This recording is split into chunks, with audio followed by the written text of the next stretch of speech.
You are in, PL है, wholesale है, ओए है, रिटर्न डेट तीनों में बहुत इंपॉर्टेंट होता है। क्यों?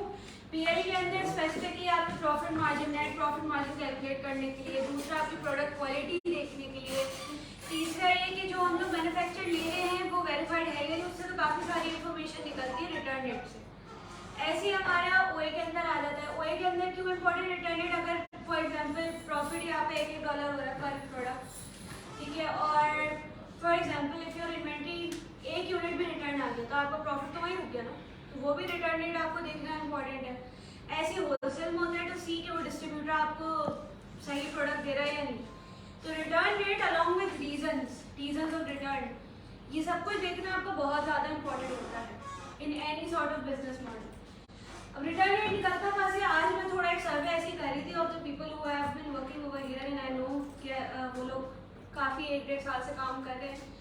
तो ये काफ़ी लोगों को नहीं पता कि return date Amazon seller centre से एग्जैक्ट कैसे निकलता है। लोग क्या करते हैं, यूजुअली फिक्स 10% लगा देते हैं कि 10% रिटर्न डेट है। इस तरह नहीं होता। रिटर्न डेट हर प्रोडक्ट का और हर चीज़ का अलग होता है। If it's for example clothes है, क्लोथिंग है, उसका रिटर्न डेट जनरली ज़्यादा होता है। इलेक्ट्रॉनिक है, उसका ज़्यादा होता है, ठीक है। अब फॉर एग्जाम्पल कोई हाउस होल्ड आइटम है, किचन डाइनिंग, उसका कम होता है। लेकिन आपका एग्जैक्ट क्या होगा, what's your exact return date of your product, उसको निकालना आज मैं सिखाऊंगी। अच्छा, पहले मैं यहाँ की नेविगेशन सिखा देती हूँ। यहाँ पर सेलर सेंट्रल है नॉर्मल। सेलर सेंट्रल में सबसे पावरफुल टूल जो मुझे लगती है वो लगती है रिपोर्टिंग, और ये सबसे कम लोग यूज़ करते हैं रिपोर्ट्स को। सही, रिपोर्ट्स में मैं गई यहाँ पर, देन देयर इज फुलफिलमेंट। ये क्या है? फुलफिलमेंट बाय अमेजोन वाले जो बेसिकली एफबीए वाली जो चीज़ है उसकी जितनी भी आपकी रिपोर्टिंग्स होती हैं वो सारी इसमें इकट्ठा एक जगह जमा होकर आ जाती है। अब you can see over here, यहाँ पर इन्वेंट्री रिलेटेड जितनी भी रिपोर्टिंग्स आपको चाहिए वो सारी इधर आ गई, ठीक है। उसके अलावा आपकी सेल्स रिलेटेड जितनी रिपोर्टिंग्स आपको चाहिए, सेल्स कितनी हुई हैं, कितनी हमारी रिटर्न आई है, और हमारी इन्वेंट्री की मूवमेंट डील कि कितने वेयर हाउस में, कौन से वेयर हाउस में गई है। अगर मैंने फॉर एग्जांपल यूएस भिजवाई है तो मेरी 200 यूनिट एक वेयर हाउस से दूसरे वेयर हाउस में गई है, वो भी पूरा एक ट्रैक रख रहा होता है। 24 आवर्स का पूरा इसमें डेटा होता है। या आप इसमें हवर करेंगे ऊपर तो ये आपको पूरी डिटेल फॉर एग्जाम्पल बता रहा होगा कि आउटलेट डील्स वगैरह ये सब कुछ क्या होती है और कितने टाइम का डेटा ये बता रहा होता है। For example if I went over here तो ये क्या बता रहा है कि inventory ledger report is like a bank statement of your inventory. सही, that shows inventory movement to and from Amazon fulfilment centre, और ये कितने होता है? 24 आवर्स का डेटा होता है, इससे ज़्यादा को होता ही नहीं। और ये क्या बता रहा था कि मेरी इन्वेंट्री टू एंड फ्रॉम किस किस वेयर हाउस से या फ्रॉम सप्लायर टू एनी, मतलब किस वेयर हाउस से ट्रैवल करके गई है और कब तक कस्टमर तक पहुंची है। तो ये सब कुछ ये पूरा एक्सप्लेन कर रहा होता है। अब ऐसे हमारे पास रिटर्न के लिए एक आता है FBA return, customer returns. As you can see, FBA customer return that has been received at the fulfillment center, इसमें भी 24 hours old का डेटा आता है, लेकिन you can actually customize it according to your date। तो अभी हम यहाँ चलते हैं, क्योंकि हम लोग रिटर्न देखना चाह रहे हैं कि हमारे रिटर्न्स कितने हैं।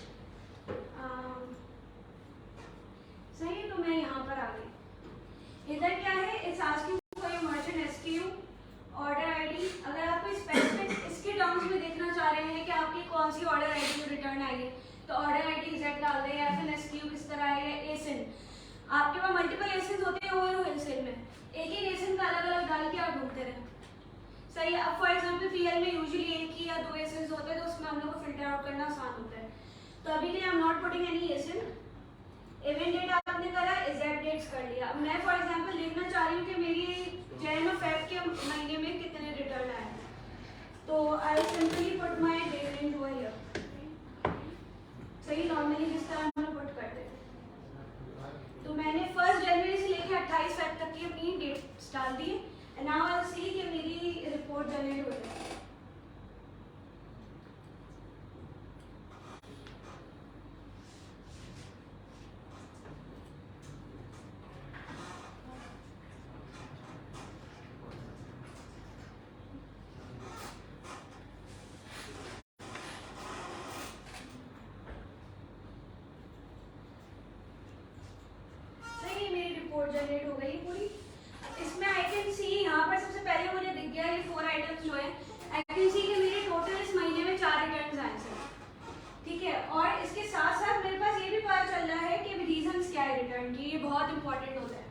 जैसे मेरे पास ये वाला रिटर्न आया है, इसको यूज में डाल दिया, सेलेबल है, तो इसका मतलब क्या है, अमेजोन ने इसको यूज इन्वेंट्री में डाल दिया, इट विल बी रीसेल। और दूसरी चीज कि product is not described as on the as it is on the website. तो क्या है, मुझे अपनी लिस्टिंग अपडेट करने की नीड है। अगर बहुत ज़्यादा रिटर्न आ रहे हो ना, देन इट मीन्स कि आपको अपनी लिस्टिंग अपडेट करने की बहुत सख्त जरूरत है। वरना अगर जैसे अभी 4 हैं and we calculate the return rate, अगर वो बिलो लाइक 15 या 10% है, इट मीन्स इट्स गुड, क्योंकि इतने रिटर्न तो हम लोग एक्सपेक्ट करने होते हैं। अच्छा, दूसरी रीजन क्या है, आइटम इज डिफेक्टिव। ये मुझे फैक्ट्री के बारे में बताता है कि मेरा फैक्ट्री जो है इट्स नॉट गिविंग मी, यहाँ पे मेरे वायर शिपमेंट मेरी प्रोडक्ट डैमेज हो रही है। Either I have to look for the factory और either I have to change my packaging. सही है, ये दोनों चीज़ें भी देखना भी जरूरी है। अगर बहुत ज़्यादा रिटर्न विद दिस रीजन आ रहे हो तो ये सारे इंसाइट्स आपको लेने